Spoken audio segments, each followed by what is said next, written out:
Train में मिला पहला प्यार। दिल को छू लेगी ट्रेन में मिले दो अजनबियों की ये कहानी। ट्रेन चल पड़ी लेकिन उसकी घबराहट कम न हुई। थोड़ी देर में जब टीटी आया तब तो जैसे लगा कि वो रो ही पड़ेगी। टीटी ने उससे पूछा कि वो कहाँ तक जाएगी और उसके पास टिकट है या नहीं। उसने कहा कि उसे दिल्ली तक जाना है, लेकिन टिकट जनरल का है। कोच में किसी कारणवश चढ़ नहीं पाई तो यहाँ आकर बैठ गई। टीटी ने उससे पेनल्टी मांगी मगर उसके पास पैसे न थे।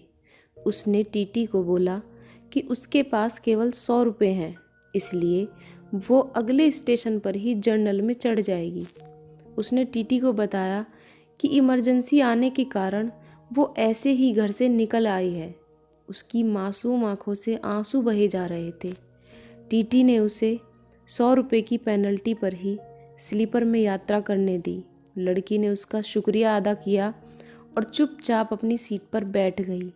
उसके चेहरे पर अभी तक घबराहट थी। लड़के को देखकर बिल्कुल भी अच्छा नहीं लग रहा था। उसने सोचा कि शायद बेचारी पर बिल्कुल भी पैसे बचे नहीं। तभी लड़की ने किसी को फ़ोन मिलाया और कहा कि दिल्ली स्टेशन पर किसी तरह पैसे भिजवा दे, वरना उसे घर पहुंचने में देरी हो जाएगी। लड़के के मन में उथल पुथल हो रही थी। क्यों एक अनजान शख्स की परेशानी उसे इतना परेशान कर रही थी। उसने उससे ध्यान भटकाने की भी कोशिश की, लेकिन नज़रें उसके चेहरे पर आकर टिक जाती थी। बस अब बहुत हो गया। अब लड़के ने ठान ली कि उसकी मदद करके रहेगा। लड़के ने एक पेपर उठाया और 500 रुपये के साथ चिट्ठी लिखी।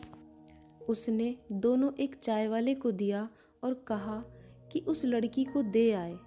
साथ चाय वाले को हिदायत भी दी कि लड़की को ये न बताए कि नोट किसने भिजवाया है। लड़की चाय वाले से नोट लेती वक्त थोड़ी परेशान लग रही थी। शायद सोच रही होगी कि इतनी रात को कौन यूँ परेशान कर रहा है।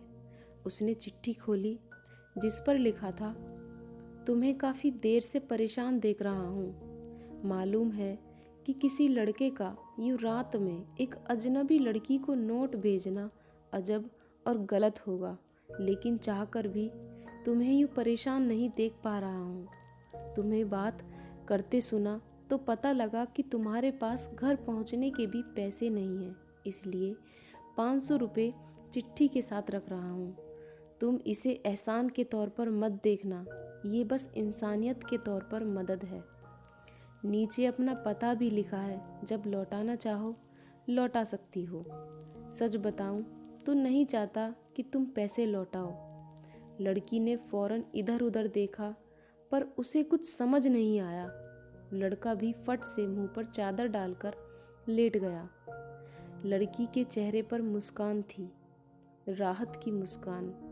रात बीत गई। सुबह जब लड़का उठा तो उसकी नज़रों ने सबसे पहले लड़की को खोजा, लेकिन वो जा चुकी थी।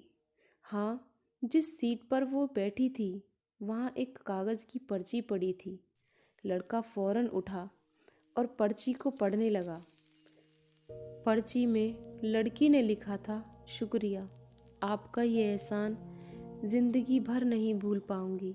आज मेरी ज़िंदगी का सबसे दुखद दिन है।